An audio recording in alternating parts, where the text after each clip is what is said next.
मी काय म्हणतेय ते जरा ऐकतोस का? तर ऐक. तुझी आणि आमची भेट होऊन 1 वर्षही झालं नव्हतं. गेल्या वर्षी याच ऋतूत तुला पहिल्यांदा पाहिलं होतं. घराशेजारी तुझं असणं घर घेण्याचं एक कारण होतं. तुझ्या एका फांदीला झोका बांधायचं असं ठरवलं होतं. तुझ्या या भक्कम खोडावर मुलं आनंदात बसली होती. आता तर कुठे आपली ओळख व्हायला लागली होती. आता तर तुझे आणि आमचे सूर जुळायला लागले होते. ऋतूनुसार तुझं बदलत जाणं नीट समजून घेत होते. उन्हाळ्यात तुझी थोडीफार काळजी घ्यायची होती.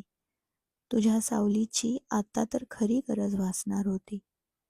वादळा दिवशी सकाळी तुला बघून वेगळं वाटलं नाही.